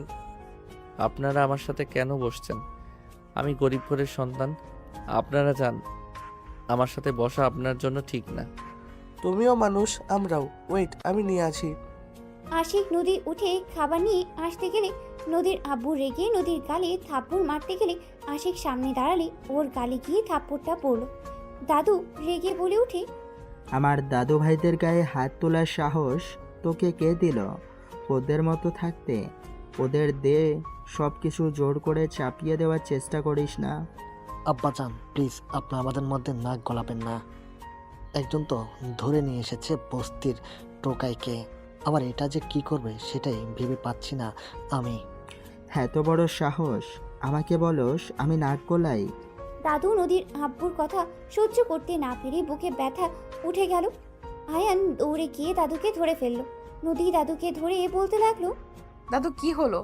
আপনার অনেক ব্যথা করছে, আপনি শান্ত হন। আব্বু, আপনি এইটা কি করলেন? আপনি জানেন দাদুকে রাগানো যাবে না, তারপরও আপনি সেই কাজটাই করলেন। নদীর আব্বু থমকে গেল। তাড়াতাড়ি করে দাদুকে ধরতেই রাইসার আব্বু হাত সরিয়ে দিলে আয়ান দাদুকে কোলে তুলে নিয়ে বলি, ওনাকে হসপিটালে নিয়ে যেতে হবে, এভাবে এখানে রাখা যাবে না। আশিক আয়নের সাথে ধরে নিয়ে যেতে লাগলো। আয়ান আশিকের পেছন পেছন সবাই যেতে লাগলো। নদীর আব্বু চোখ দিয়ে পানি পড়তে লাগলো। আয়ান গাড়িতে তুলে দিল। নদী রাইসা ওর দাদুকে ধরে কান্না করতে লাগলো। আয়ান ড্রাইভারের কাছ থেকে চাবি নিয়ে ড্রাইভিং করতে লাগলো। আশিক আয়ানকে রাস্তা চিনিয়ে দিতে লাগলো। আয়ান হসপিটালের সামনে গিয়ে থামিয়ে তাড়াতাড়ি করে আশিকের সাহায্য নিয়ে দাদুকে নিয়ে হসপিটালে চলে গেল। নার্স এসেছে, দাদুকে নিয়ে চলে গেল। নদী রাইসা কান্না করতে লাগলো। আয়ান নদী রাইসাকে বসিয়ে দিয়ে বলতে লাগলো, দুইজন কান্না থামান, কিছু হবে না। আল্লাহর কাছে দোয়া করেন। আর এইভাবে কেউ কান্না করে নাকি? কান্না থামান তো। দাদুর কিছু হয়ে গেলে আমি কার সাথে আবদার করব? কে আমাকে বুঝবে, ভালোবাসবে? আমার কিছু হলে কে আগে এসেছে পাশে দাঁড়াবে? ওনার কিছু হবে না, আল্লাহর কাছে দোয়া করলে তো পারেন। অ্যান্ড তুমি চুপ করবে? আমাদের কষ্ট তুমি কি বুঝবে? তুমি তো এতিমখানায় বড় হয়েছো। তোমার ফ্যামিলি থাকলে আমাদের ভেতরে কারো কিছু হলে বুঝতে। রাইসার কথা শুনে আয়ানের বুকের ভেতরে ঠুক করে উঠল। আয়ান চুপ হয়ে গেল। আয়ান উঠে দাঁড়িয়ে দাদুর কেবিনের দিকে তাকিয়ে থাকলো। আশিক ডাক্তার ডেকে নিয়ে আসলেই ডাক্তার চলে গেল দাদুকে দেখতে। সবাই হসপিটালে চলে আসলো। কয়েক ঘন্টা পর ডাক্তার বের হইলে সবাই ডাক্তারের কাছে এগিয়ে গেল। ডাক্তার বলে ওঠে, রোগীর আপাতত ঠিক আছে।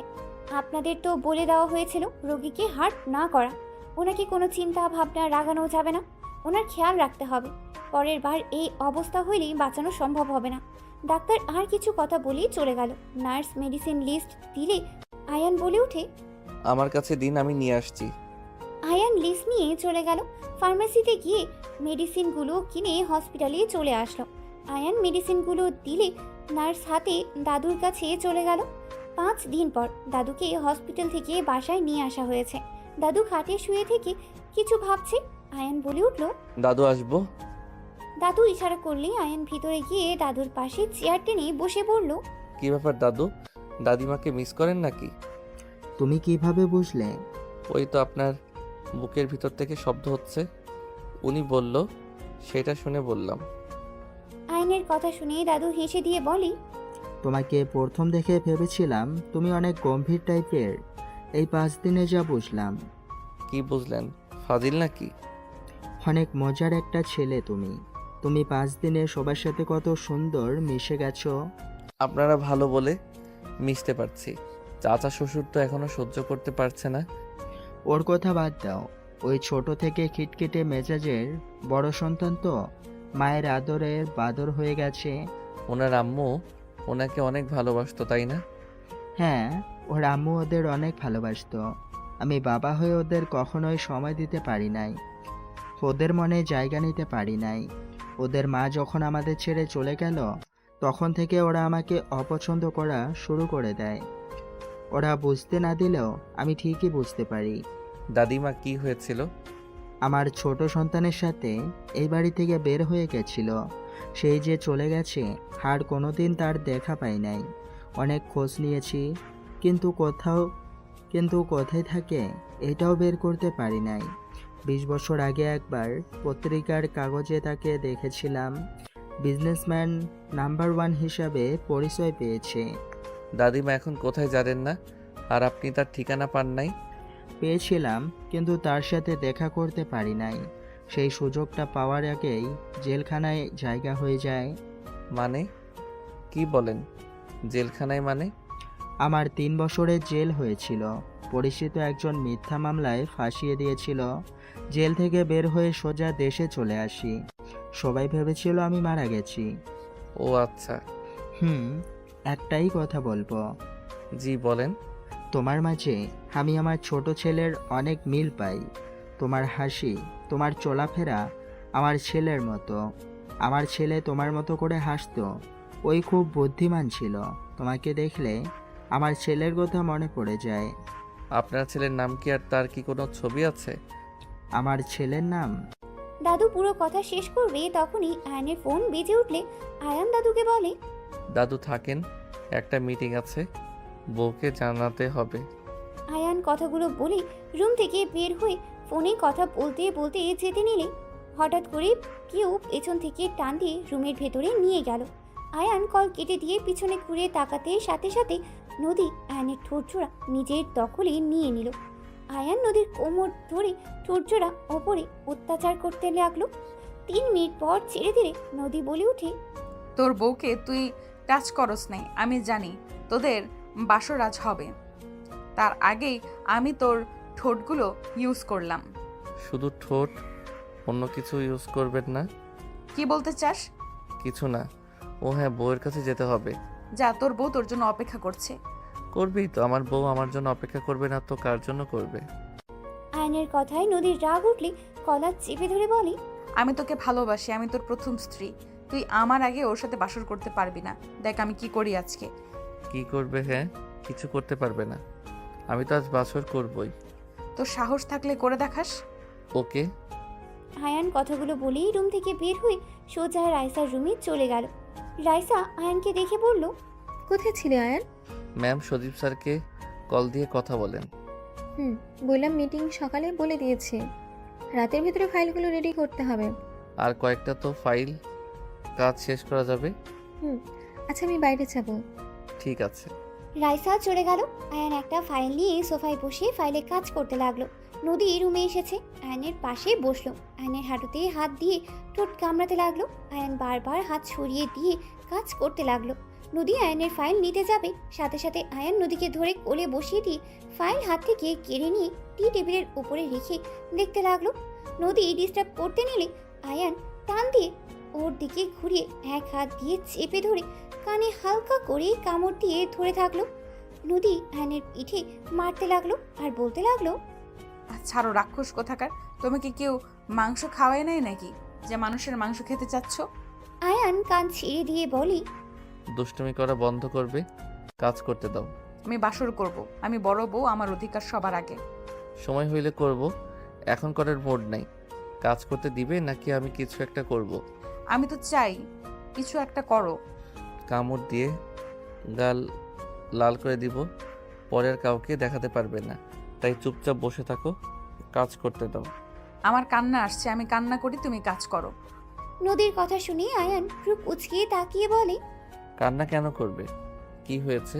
আয়ান, আমি সত্যি তোমাকে অনেক ভালোবেসে ফেলেছি। আমি তোমার আশেপাশে অন্য নারীকে সহ্য করতে পারছি না। কেন বুঝতে পারছো না? আমাদের বিয়েটা যেমনই হোক, আমরা তো স্বামী স্ত্রী। আয়ান, এই বিয়েটা কেন করলে তুমি? নদী কথাগুলো বলে কান্না করতে লাগলো। আয়ান নদীকে কোল থেকে নামিয়ে দিলে নদী বাচ্চাদের মতো আয়ানের শার্টের সাথে নাকের পানি মুছতে লাগলো আর কান্না করতে লাগলো। আয়ান নদীকে এক হাত দিয়ে সামনের মাথায় হাত বুলিয়ে দিতে লাগলো, অন্য হাত দিয়ে কাজ করতে লাগলো। নদী বাচ্চাদের মতো করে আয়ানের শার্ট টানতে টানতে কান্না করতে করতে বলতে লাগলো, কেন করলে আয়ান? তুমি বিবাহিত জানার পরেও কেন তুমি রাইসাকে বিয়ে করলে? আমি তো তোমাকে ডিভোর্স দেই নাই, তুমি কেন বিয়ে করলে, তাও আবার আমার কাজিনকে? আমি কিভাবে ওকে বলবো আমার স্বামীর সাথে তুই কেন থাকোস? তোকে দেখলে আমার রাগ হয়, কষ্ট হয়। নদী কথাগুলো বলতে লাগলো আর ফুপিয়ে ফুপিয়ে কান্না করতে লাগলো। আয়ান এক হাত দিয়ে বাহুতে জড়িয়ে ধরে হাত বুলিয়ে দিতে লাগলো। নদী কান্না করতে করতে বলতে লাগলো, তুমি কি জানো না, বাঙালি নারীরা সব ছাড়তে পারে কিন্তু তার স্বামীর ভাগ কাউকে দিতে চায় না। তুমি সব কিছু জেনে কেন বিয়ে করলে আয়ান? তোমার টাকার দরকার হইলে আমার সাথে যোগাযোগ করতে পারতে। তুমি তো আমার বাসা চিনতে, সব চিনেও তুমি আমার কাছে কেন আসো নাই? আমার বোনকে বিয়ে করলে। তুমি জানো আমি তোমাকে কত মিস করছি। আমি তোমাকে নিয়ে সব সময় ভাবতাম। তুমি বিয়েটা না মানলেও আমি তো বিয়েটা মেনে নিয়েছিলাম আয়ান। নদী কথাগুলো বলতে বলতে কান্নায় ভেঙে পড়লো। আয়ান নিজের কাজ রেখে নদীর দিকে তাকিয়ে দুই হাত দিয়ে চোখ মুছে দিতে লাগলো। নদীর রেগে হাত সরিয়ে দিতে লাগলো। আয়ান জোর করে নদীকে জড়িয়ে ধরে বলতে লাগলো, কান্না থামাও, কেউ এসে যাবে। তোমার মনে কি কারোর প্রতি কোনো দয়া মায়া হয় না? তোমার মন এতটা পাষাণ কেন? আমি এমনই, আমার কারোর প্রতি মায়া হয় না। আমার প্রতি একটু মায়া জন্মালে কি ক্ষতি হবে? হ্যাঁ, কান্না থামাও, কথায় কথায় কান্না করবে না তো, এটার খুব বিরক্ত লাগে। কেউ মনে হয় আসছে, চোখ মুছো। আয়ান নদীকে ছেড়ে দিয়ে কাজ করতে লাগলো। নদী তাড়াতাড়ি করে চোখ মুছে ফেললো। নিজেকে স্বাভাবিক করতে গিয়ে আবার কান্না করলে কারোর কণ্ঠের শব্দ শুনে সাথে সাথে নিজেকে সামলিয়ে নেয়। আশিক এসেছে বলে ওঠে, আয়ান, আমার গার্লফ্রেন্ড ওর ফ্যামিলির দেশে এসে গেছে, রাফি ভাইও এসেছে, এখন কি হবে? আশিক কথাগুলো বলে সামনে তাকাতেই দেখে নদী বসে আছে। নদী আশিকের কথা শুনে বলে, গার্লফ্রেন্ড আছে তোর? আপু তুই এখানে কি করো? দুলা ভাইয়ের সাথে গল্প করি। তোর গার্লফ্রেন্ড আছে? আপু কাউকে বলো না, আব্বু শুনলে রেগে যাবে। বলবো না, বাট আমার কথা শুনে চললে। ঠিক আছে, সব শুনবো। আপু তুমি একটু যাও তো, আমি আয়নের সাথে কথা বলবো। ওই দুলা ভাই হয়? তুই নাম ধরে ডাকছিস কেন? অভদ্র কোথাকার। আমি অনুমতি দিয়েছি, তাই বলছে আপনি জানতো। কিসের অনুমতি? হ্যাঁ, ওকে দুলা ভাই বলে ডাকবি, একদম নাম ধরে ডাকবি না। ঠিক আছে তুমি যাও। নদী চলে গেলে আশিক আয়নের কাছে এসে বলে, আপু তো বাইরে গেছে, এখন কি হবে? ভাইয়া যদি তার বাবা মাকে নিয়ে চলে আসে, হুট করে যদি সবাই জেনে যায় যে এতদিন মিথ্যা কথা বলেছে রাইসা আপু তুমি তার হাজবেন্ড না, ভাবতে পারছো কি হবে? আমার আব্বু আরও রেগে যাবে। আপনার রিয়েল দুলাভাইকে কল করে সোজা বলেন এই বাসায় আসা লাগবে না। ভালোভাবে বুঝিয়ে বলেন। আমরা আগে সবাইকে বুঝিয়ে নেই, তারপর। তাই বলতে হবে। উনি ওনার দাদুর বাড়িতে যাবে, ওইখান থেকে সোজা আমাদের বাসায় আসবে হয়তো। দাদার বাড়ি? হ্যাঁ। ও আচ্ছা। আপু কখন আসবে কিছু বলে গেছে কি? কল দেন। কল কেটে দেয়, মনে হয় ব্যস্ত আছে। ও আচ্ছা, যান, চিন্তা করেন না, কিছু হবে না, সব ঠিকঠাক হয়ে যাবে। আশিক চলে গেল। আয়ান মনে মনে কিছুক্ষণ ভেবে কাজ করতে লাগলো। রাত 10টায় রাইসা রুমে আসলে আয়ানকে বলল, আয়ান, আজকে থেকে কিছু শুনেছো? হ্যাঁ, আপনার বয়ফ্রেন্ড এখানে আসবে ফ্যামিলি নিয়ে। 3 দিন সময় আছে। ওই এখনো বলেনি, বাট ওরা ঘুরতে দেশে এসেছে। 3 দিনের ভিতরে রাফি ওর ফ্যামিলিকে জানিয়ে দিয়ে চলে আসবে। এখন আমাদের কাজ হলো যে কোনোভাবে হোক সবাইকে বুঝিয়ে বলতে হবে আমরা কেন এমন করেছি। আচ্ছা, 3 দিন সময় আছে, এর ভিতরে সব ঠিক করে নেওয়া যাবে। আর আপনি তো বলেছিলেন কাজের চাপে দেশে আসতে পারছেন না, তাহলে হঠাৎ করে দেশে কেন আসলো? আমি জানি না, শুধু বলো দেশে আসবে, 3 দিন পর আমাদের এখানে আসবে। আমার মাথায় কিছু কাজ করছে না, ওর মাথায় যে কি ঢুকে আছে কে জানে। ও আচ্ছা। রাইসা কিছু বলবে তখনই রুমি নদী ভিতরে ঢুকে বলে, রাইসা, হ্যাঁ বল। আজকে আমি তোর সাথে ঘুমাবো। অনেক দিন ধরে দুই বোন একসাথে থাকি না, গল্প করা হয় না। রাইসা নদীর কথা শুনে চমকে গেল, ঢোক গিলতে লাগলো। আয়ান মনে মনে ভাবতে লাগলো, পাগলি বউ আমার, ভেবেছে আমি ম্যামের সাথে বাসর করব। পাগলি তো জানে না আমাদের বিয়ে হয় নাই, আর তো বাসর দূরের কথা। ইয়া মানে? নদী, আমাদের তো অনেক কাজ, আগামীকাল একসাথে গল্প করব। বুঝছি, জামাই পেয়ে বোনদের ভুলে গেছিস। আমি যে তোর বোনের থেকেও বেশি কিছু, এইটা তুই ভুলে গেছিস। এখন তোর স্বামী সব, তাই না? আরে নদী, তা না, তুই ভুল বসছিস। দেখ, সত্যি আমাদের অনেক কাজ আছে। রাইসার কথা শুনে নদী মনে মনে ভাবতে লাগলো, কি কাজ আছে আমি ভালো করে জানি। আমার জামাইয়ের সাথে বাসর করাবো ভালো করে, যেইভাবেই হোক এই রুমে থাকতেই হবে, না হলে ওদের মাঝে না না, এটা হতে পারে না। নদী কথাগুলো ভেবে বলে ওঠে, আমি কিছু জানি না, আমি এখানে থাকবো, তোর সাথে ঘুমাবো, এটাই আমার শেষ কথা। নদী কথাগুলো বলে সোজা খাটে গিয়ে শুয়ে পড়লো। আয়ান বলে ওঠে, শালিকা, তুমি তো জানো আমাদের বাসর এখনো হয় নাই। তুমি যদি থাকো তাহলে আমরা বাসর কিভাবে করব? আয়ানের কথা শুনে রাইসা রাগী লুক নিয়ে তাকালে আয়ান চোখ টিপ দিলে রাইসা কিছু বলল না। নদী বলে ওঠে, দেখুন দুলা ভাই, আমার বোনকে আমি অনেক ভালোবাসি। আমি এতদিন দেশে ছিলাম না, রাইসাও নিজের অফিসের জন্য ব্যস্ত ছিল। দুই বোন অনেক দিন ধরে একসাথে থাকি না, বাসর পরে করেন। বউ তো আর পালিয়ে যাচ্ছে না। আমার অনেক মনে পড়ছে রাইসাকে। আমি এখন এখান থেকে যাব না। আপনি আমার বউকে আমার থেকে দূরে রাখতে পারেন না। আইন বাদ দাও, নদী বয়সে শুধু বড় হয়েছে, এখনও বাচ্চাদের মতো আছে। আর আসলে আমরা দু বোন অনেক দিন ধরে একসাথে থাকি না। আজকে তুমি সবাই ঘুমাও, আমি আর নদী একসাথে ঘুমাবো। বউ, তুমি শুধু তোমার বোনের কথা ভাবলে, আমার কথা তো একটু ভাবো না? রাইসা চোখ পাকালে আয়ান ইশারা করলে রাইসা বলে ওঠে, এতদিন ধৈর্য ধরেছ, আজকে রাত তো ধৈর্য ধরো। রাইসা আমার কাছে আয়, তোর জামাইয়ের কাছে অনেক গেছস। নদী রাইসাকে খাটে বসিয়ে রাইসার কোলে বসে আয়ানের দিকে তাকিয়ে ভিলেনের মতো হাসি দিলে আয়ান হাসতে শুরু করে দিল। রাইসা ভ্রু কুচকে তাকালে আয়ান বলে ওঠে, বউ, আমার জায়গায় তুমি শালিকাকে কেন দিচ্ছ? কাজ করো। ঠিক আছে। রাইসা নদীর মাথায় হাত বুলিয়ে দিয়ে ঘুম পাড়িয়ে দিল। রাইসা আয়ানকে বলে, এই, তুমি এত বেশি কথা বলে কেন? রাগ তুলবে না বলে দিলাম, ভুলেছেও না। তুমি কিন্তু আমার ফেক হাজবেন্ড, জামাইয়ের মতো ব্যবহার করবে না একদম। ম্যাম, আপনার যে বোন, উনি সন্দেহ করতো, তাই আমি একটু বাজে কথা বলছি। আমি আপনার জন্য তো বললাম। ভালো হয়েছে, মনোযোগ দাও। আয়ান চুপচাপ কাজ করতে লাগলো। রাইসা ল্যাপটপ নিয়ে কাজ করতে লাগলো। সারা রাত দুজন কাজ করতে করতেই লাগলো। 4টার দিকে দুজন ঘুমিয়ে গেল। সকালে নদী ঘুম ভাঙলে দেখে রাইসা ওকে জড়িয়ে ধরে ঘুমিয়ে আছে। নদী রাইসার হাত ছড়িয়ে দিয়ে আয়নের দিকে তাকিয়ে দেখে আয়ান সোফায় ঘুমিয়ে আছে। নদী বিজয়ী হাসি হেসে মনে মনে ভাবতে লাগলো, কর বাসর, আমার আগে বাসর করার মজা বুঝিয়ে দিয়েছি।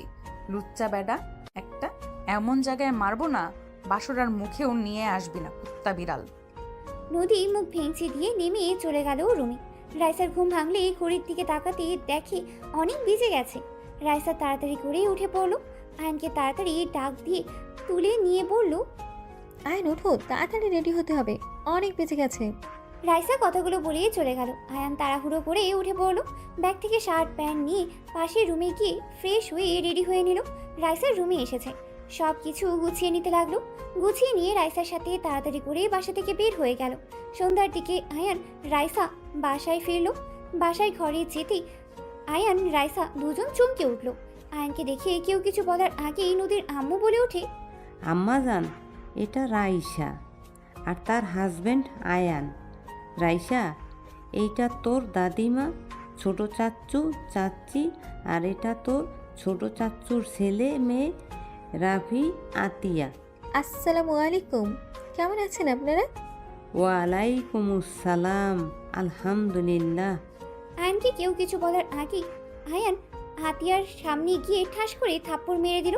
সবাই হতভম্ব হয়ে গেল। নদীর আব্বু রেগে বলে ওঠে, ফকিন্নির বাচ্চা, তোর এত বড় সাহস, আমার বাতিজির গায়ে হাত তুলস? রাইসা, তোর জামাইকে আজকে আমার হাত থেকে কেউ বাঁচাতে পারবে না। অনেক সহ্য করেছি, আর না। আয়ান, এটা কি করলে? এই তোমার বয়স কত? হাতিয়া গালে হাত দিয়ে ঠোঁট বিচ্ছিরে কান্না করতে লাগলো। আয়ানকে জড়িয়ে ধরলে আয়ান সরিয়ে দেওয়ার চেষ্টা করতে লাগলো। আয়ান বলে ওঠে, খুব পাকনা হয়ে গেছো তাই না? কোথায় কি করো তুমি? কি ভাবছো আমি কিছু জানি না?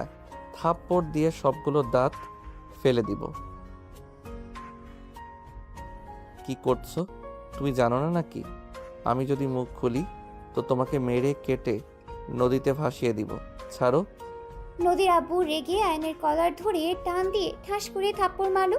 দাদিমা বলে ওঠে, শফিক, ছাড়ো ওকে।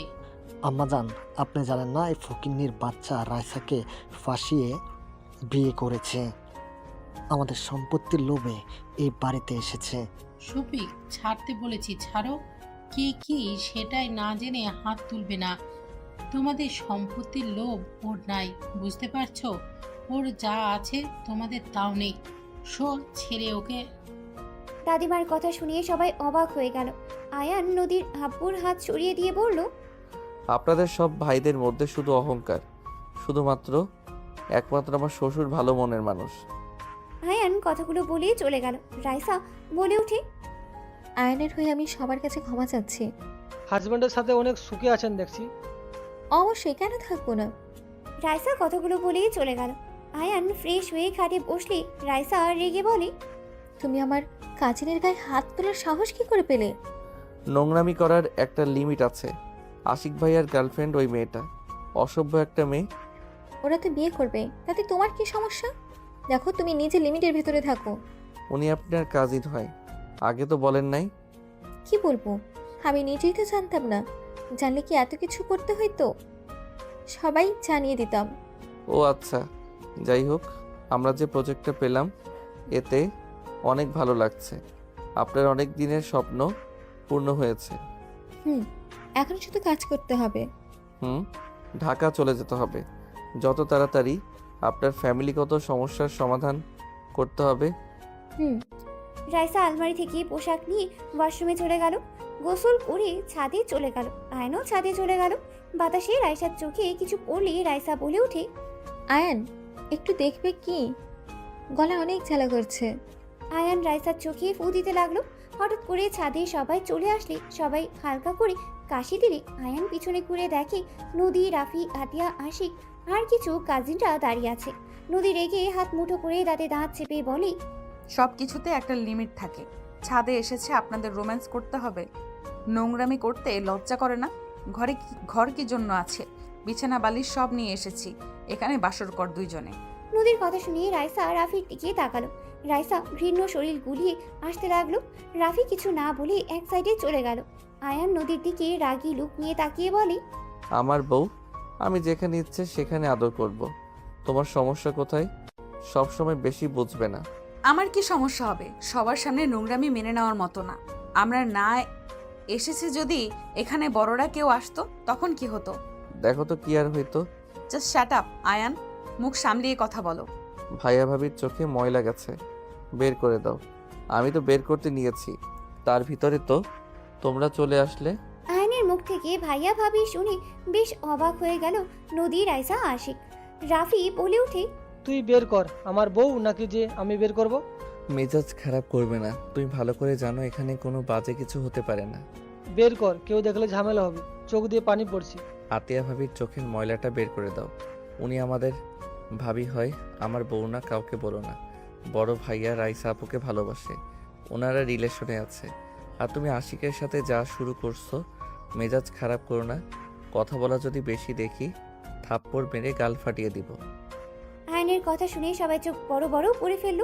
নদী বলে উঠে, রাইসার সাথে তোমার বিয়ে হয় নাই, না, তুমি ওর সাথে 6 দিন এক রুমে কেন থাকলে?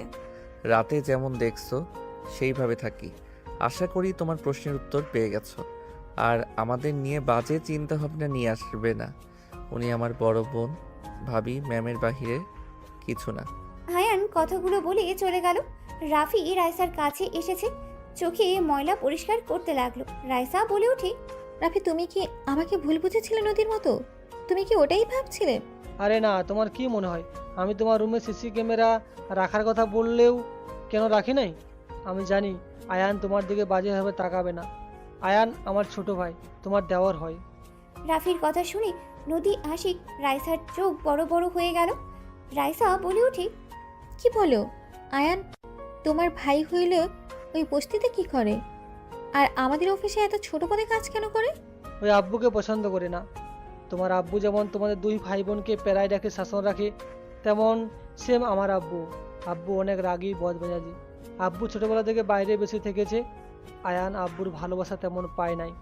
তার ভিতরে আবার আব্বু বাসায় আসলে আয়ানকে, আমাদের তিনজনকে অনেক শাসনে রাখতো। কিছু ভুল করলে মারতো, বকাঝকা করতো। আম্মু কিছু বলে আম্মুর গায়ে হাত তুলতো। আম্মুর গায়ে হাত তোলা থেকে ওইটাই আয়ানের মনের ভিতরে আব্বুর প্রতি ঘৃণা জন্ম নেয়। আব্বুর কোনো কাজ আয়ানের ভালো লাগতো না। আম্মুকে প্রতিবাদ করতে বলে আম্মু করতো না, আয়ানকে বুঝাতো। আয়ান একদিন রেগে গিয়ে ভাঙচুর করে বলে দেয়, ওই আব্বু আম্মুর কারোর সন্তান না, ও এতিম। ওকে যদি সন্তান হিসাবে পরিচয় দেয়, সেই দিন আয়ান নিজেকে শেষ করে দিবে। সেই দিন রাতে আয়ান পালিয়ে দেশে চলে আসে। তারপর থেকে অন্য পরিচয় আছে।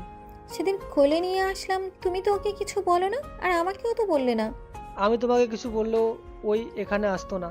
তুমি ভাবি হবে দেখে তোমার সাথে এসেছে। অন্য কোনো মেয়ে হইলে তোমার সাথে কখনোই আসতো না।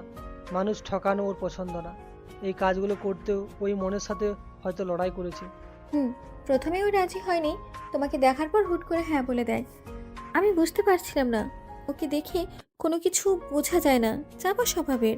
সবার কথা শুনে নদী থমকে গেল। নদী দৌড়ে নিচে চলে গেল। নদী রাইসার রুমের সামনে গিয়ে দেখে আয়নের আম্মু আয়নকে জড়িয়ে ধরে কান্না করতে করতে বলছে, আয়ান, আর কতদিন আমাকে এভাবে শাস্তি দিবি? তুই আমার সন্তান, তোকে আমি কারোর সামনে পরিচয় দিতে পারছি না। আয়ান, তোকে এভাবে দেখতে আমার একদম ভালো লাগছে না। সন্তানকে কষ্ট পেতে দেখলে কি কোনো মায়ের মন শান্ত থাকতে পারে বল? 2টা সন্তান আছে, তাদের নিয়ে থাকেন, আমাকে ছাড়েন, কেউ এসে পড়বে। আয়ান, রাগ অভিমান কমিয়ে আমাদের সাথে চল না আয়ান। তোর আব্বু তোকে অনেক ভালোবাসে, বিশ্বাস কর। তোর আব্বু বাহিরে রাগী, ভেতরে তার মনটা একদম নরম। তাতে আমি কি করব? ছাড়েন তো। অহংকার ফ্যামিলির সাথে আমার কোনো সম্পর্ক থাকতে পারে না। আপনি এখান থেকে যান।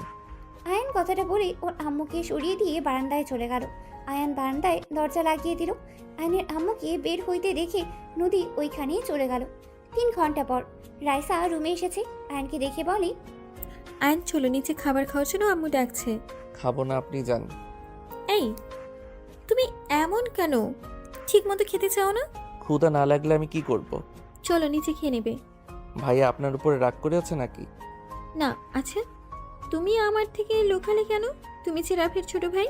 আমি কারো ভাই না, আমি আপনার অফিসের এমপ্লয়ি। যাই হোক, আমার সাথে চলো। রাইসা আয়নের হাত ধরে নিয়ে যেতে লাগলো। আয়ন বিরক্ত লাগলে কিছু বলল না। নিচে গেলে রাইসা আয়নের হাত ছেড়ে দিল। দুজন নিচে চলে গেল। আয়নকে রাইসা বলল, আয়ন, চেয়ারে বসো। দরকার নাই, যেখানে বসে খাই ওইখানেই ঠিক আছে। আয়ন নিচে বসলে সবাই অবাক হয়ে তাকালো। রাইসার আব্বু বলে উঠে, ব্যাস অনেক হয়েছে। আয়ান এখানেই এসেছে, বসো। আমি তোমার শ্বশুর হয়ে বলছি, তুমি আমার কথা শুনবে না? তুমি কি মেয়ের জামাইকে মেনে নিলে নাকি? নদীর আব্বুর কথা শুনে রাইসার আব্বু কিছু না বলে উঠে গিয়ে আয়নের হাত ধরে চেয়ার টেনে বসিয়ে নিয়ে পাশেই বসে পড়লো। রাইসা আয়নের পাশেই বসলো। রাইসার আব্বু বলে, আজ থেকে আমি আমার মেয়ের জামাইয়ের কোনো অপমান সহ্য করব না। আমার মেয়ে জামাই গরিব হতে পারে, বাট মনের দিক দিয়ে ওই ধনী। আর কিছু মানুষ টাকা পয়সা থাকার পরও সেই মনের দিক দিয়ে ছোট লোক। রাইসার আব্বুর কথা শুনে নদীর আব্বু রেগে গিয়ে বলে, তুই আমাকে ইঙ্গিত করে কথা বললি। দিন দিন অনেক সাহস বাড়ছে তোর। বড় ভাইকে সম্মান করতে ভুলে যাচ্ছিস, তাই না? মেয়ের জামাইকে বেশি মাথায় তুলিস না, পরে দেখবি তোকে রাস্তায় বসিয়ে দিয়ে চলে গেছে। রাইসার আব্বু বলে, আমি বাঁচবো কতদিন? আমার মেয়ে ছেলে সুখে থাকলেই হবে, এক জায়গায় থাকলেই হবে। কি হলো, তাকিয়ে আছো কেন? খেতে দাও আয়ানকে। রাইসার আম্মু সবাই খাবার দিতে লাগলো। আয়নের আব্বু রাগে নিচের দিকে তাকিয়ে থাকলো। সবাইকে খাবার দিলে খেতে লাগলো। দাদিমা বলে ওঠে, নাচ জামাই, তুমি খাওয়া শেষ করে একটু আমার রুমে আসো তো, তোমার সাথে আমার কিছু কথা আছে। দুঃখিত, আমার কাজ আছে। আয়নের কথা শুনে নদীর আব্বু রেগে বলে, দেখ তোর মেয়ের জামাইয়ের কত বড় সাহস। আম্মা জানের মুখের উপরে বলে দেয় কাজ আছে। আম্মা জানের থেকে কি ওর কাজ আগে? আয়নের দিকে রাইসার আব্বু বলে, আয়ান, বড়রা কিছু বলে শুনতে হয়। দেখো, উনি আমার আম্মা যান, তুমি তাকে অসম্মান করাও বিষয়টা খুব দুঃখজনক। দুঃখিত। আয়ন কথাগুলো বলে নিচের দিকে তাকিয়ে থাকতে খেতে লাগলো। নদী আয়নের দিকে তাকিয়ে থাকতে লাগলো। সবাই টুকটাক কথা বলতে লাগলো। খাওয়া দাওয়া হইলে সবাই বসার ঘরে বসে পড়লো। আয়ান রাইসার পাশে বসে থেকে ফোন চালাচ্ছিল। সবাই কথা বলতে লাগলো। হঠাৎ করে আয়নের আব্বু বলে ওঠে, ভাইজান, নদীকে তাহলে আমার বৌমা বানিয়ে নিতে চাই, আপনি কি বলেন? এটা তো খুব ভালো একটা সংবাদ। আমি নদীর জন্য পাত্র দেখতাম। সেখানে যদি রাফি বাবার সাথে বিয়ে হয় তাহলে তো অনেক ভালো হবে। হ্যাঁ, আমাদের মেয়ে আমাদের কাছে থাকবে। আমি এসেছি, আপনার ভাইকে বলেছিলাম, উনি বলল আপনারা রাজি না ও হতে পারেন। আরে না, রাজি কেন হবে না? আমার বাতিদির সাথে তো বিয়ে হবে, সেখানে না করার কোনো প্রশ্নই আসে না। আর এখানে বিয়ে হলে আরো অনেক ভালো হবে। আমার মেয়েকে নিয়ে কোনো চিন্তাই থাকবে না। আয়নের আব্বু আম্মু নদীর আব্বুর কথা বলতে লাগলো। আয়নের দিকে চোখ নদী তাকিয়ে আছে, রাফি রাইসার দিকে তাকিয়ে আছে। আয়ান সবার কথা শুনতে লাগলো। নদী আয়নের দিকে তাকিয়ে বলল, আব্বু, আমি বিয়ে করতে পারবো না। নদীর কথা শুনে সবাই অবাক হয়ে গেল। নদীর আব্বু হাসি মুখে বলে, নদী, সব জায়গায় মজা করতে হয় না, এখানে সিরিয়াস ব্যাপারে কথা হচ্ছে। আমি কারোর সাথে মজা করছি না, আমি বিয়ে করতে পারবো না, এটাই আমার শেষ কথা। নদীর কথা শুনে নদীর আব্বু রেগে গিয়ে গালে সজোরে থাপ্পড় মেরে বলে, তোর সাহস কি করে হলো আমার মুখের উপরে না করস? আমি তোকে রাফির সাথে বিয়ে দেবো, এটাই আমার লাস্ট কথা। তুই ভালো করে জানিস আমি একবার মুখ দিয়ে যা বের করি সেটাই করি। মেয়ে রাজি না থাকলে তাকে জোর করে বিয়ে দেওয়া ঠিক না আঙ্কেল। আয়নের কথা শুনে নদীর আব্বু রেগে ঘুরে আয়নের কলার ধরে বলে, তুই আমার মেয়ের মাথা নষ্ট করছিস নাকি? তুই তো আমার ফ্যামিলিকে নিজের হাতের মুঠো করে নিয়েছিস। দেখ, আমাকে রাগিয়ে দিস না, তোর জন্য মোটো কিছুই ভালো হবে না। রাইসার আব্বু নদীর আব্বুর হাত ধরে আয়নের কলার ছাড়িয়ে দিয়ে বলে, আয়ন খারাপ কিছু বলে নাই, নদী পছন্দ কি সেটা আগে জেনে তারপর বিয়ে ঠিক করো। মেয়ে রাজি না হলে সেখানে জোর করে বিয়ে দিও না। রাইসার আব্বুর কথা শুনে নদীর আব্বু বলে ওঠে, বাহ, খুব সুন্দর। নিজের মেয়ে তো এম্পায়ারকে বিয়ে করে নিয়ে এসেছে, এখন আমার মেয়ের মাথা জামাইকে দিয়ে খেয়ে নিয়েছে, যাতে আমার মেয়ের গরিব ফকিন্নির সাথে বিয়ে হয়। আমি খুব ভালো করে জানতাম তুই যে আমাদের সন্তান আমাদের ভালো সহ্য করতে পারস না। তুই যে ভালো মানুষের মুখোশ পরে থাকস। তুই যত চেষ্টা কর, আমি আমার মেয়েকে রাফির সাথে বিয়ে দিব। নদীর আব্বুর কথা শুনিয়ে রাইসার আব্বু বলে, নদী আমার মেয়ের মতো, বলতে আমার মেয়েই হয়। আমি ওকে রাইসা এক নজরেই দেখি, কখনোই ওদের আলাদাভাবে দেখিই নাই। আমি কেন চাইবো না আমার মেয়ে ভালো থাকুক? দেখো, মেয়ে কোথায় ভালো থাকবে সেটাই আমাদের বাবা মায়ের দেখা উচিত। মেজু ভাইজান সঠিক কথা বলছে। নদী যদি রাজি না হয় জোর করা ঠিক হবে না। বাহ, আপনি আবার সন্তানদের কথাও ভাবেন। আরে বিয়ে হয়ে গেলে তখন সব ঠিক হয়ে যাবে। ওদের কথা রাখো তো। কোনো কিছু ঠিক হবে না, আমি বিবাহিত আব্বু, আমার হাজবেন্ড আছে। বিয়ে হওয়ার পর আবার বিয়ে কিভাবে করব? নদীর কথা শুনে সবাই চোখ বড় বড় করে ফেললো। রাইসা বলে ওঠে, নদী, কি বলিস? তুই তো কোনোদিন কারোর সাথে প্রেম করিস নাই, তোকে তো কখনো ছেলেদের সাথে কথা বলতেও দেখি নাই। নদীর আম্মু, তোমার মেয়েকে সামলাও। আমার রাগ বেড়ে যাচ্ছে কিন্তু। মা মেয়েকে কি যে করবো। নদী, চুপ কর। এই ধরনের কথা বলস? বিয়ে করবি না বলে দিয়েছস, হয়ে গেছে।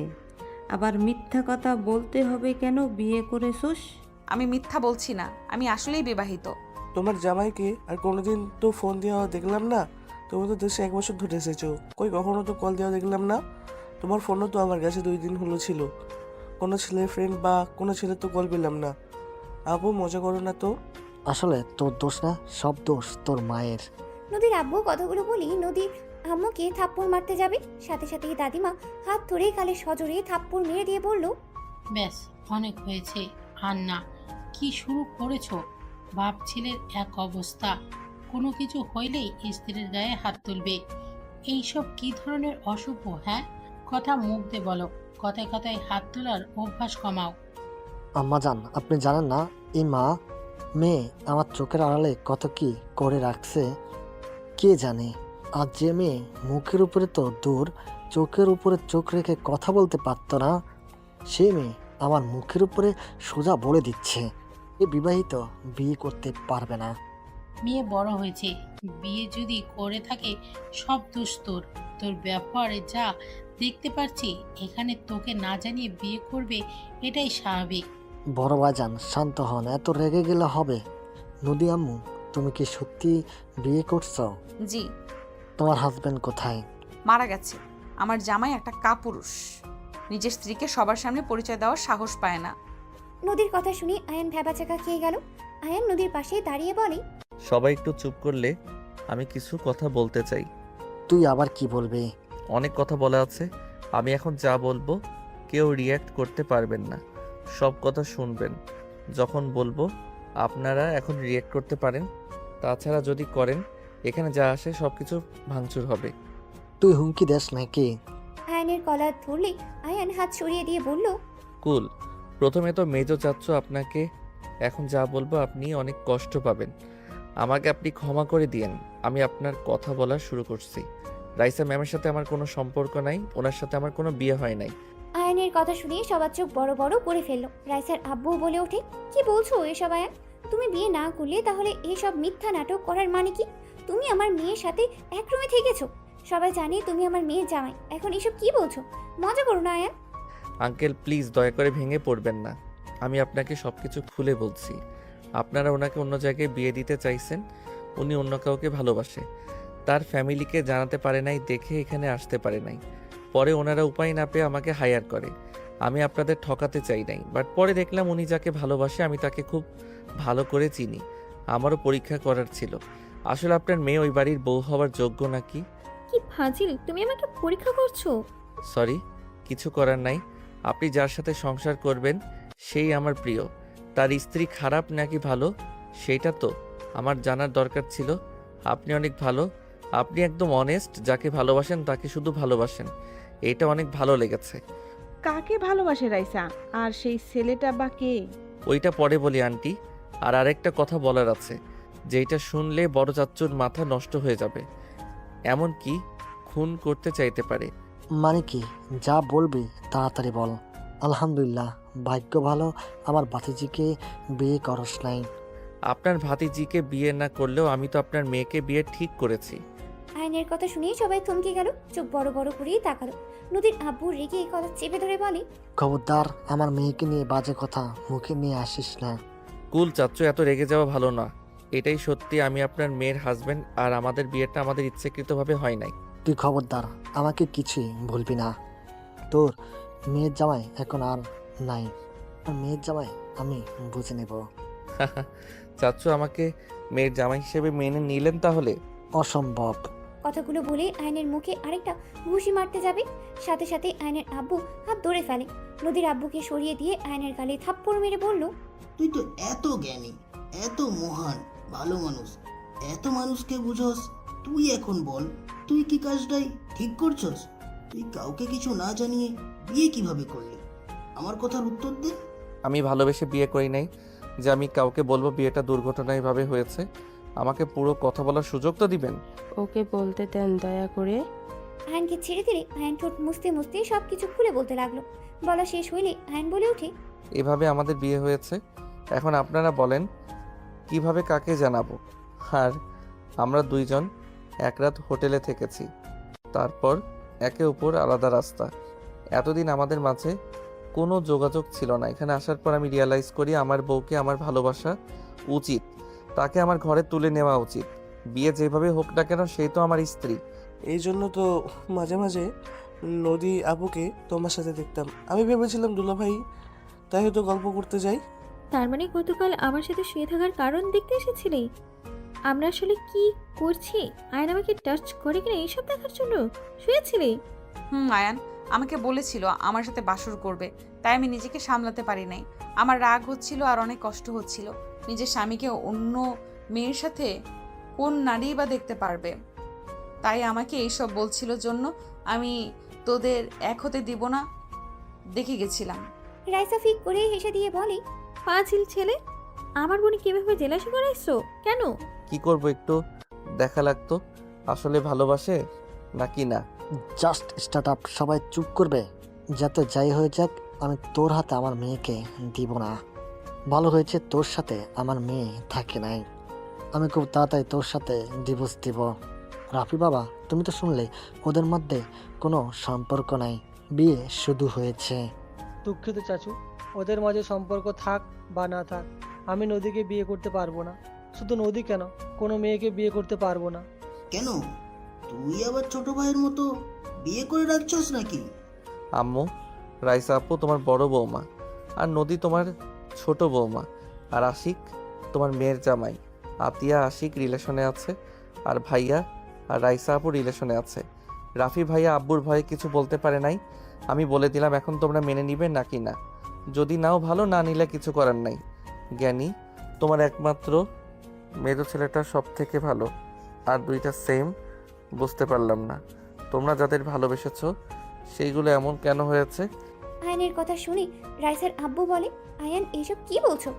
ছোট ভাই, আয়ান তোমাকে আব্বু কেন বলছে? আয়ান আমার সন্তান। আয়নের আব্বুর কথা শুনে সবার চোখ ছানা বড়া হয়ে গেল। দাদিমা বলে ওঠে, হ্যাঁ, আয়ান আমার ছোট নাতি।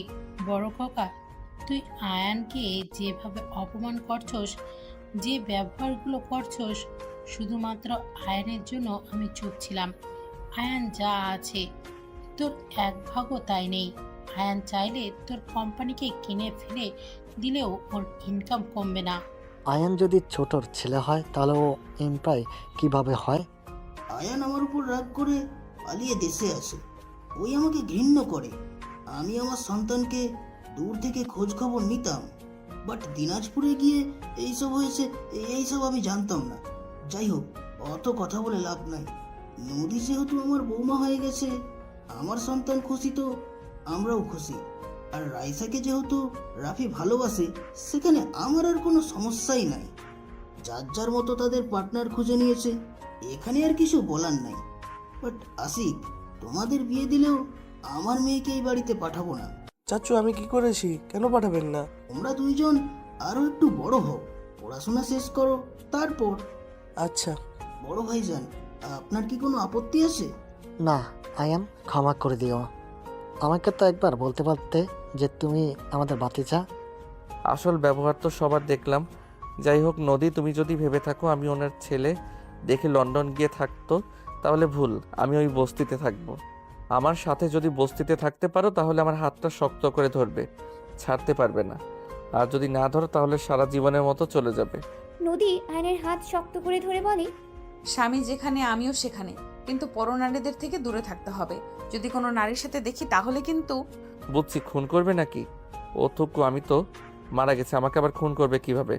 আয়নের কথা শুনে সবাই হেসে দিলে নদী আয়নকে মারতে মারতে বলে, আমি রেগে বলছি, তুমি চুপ করেছিলে তাই বলছি। ও আচ্ছা, আমি তো ভেবেছিলাম সত্যি মারা গেছি। চুপ করো।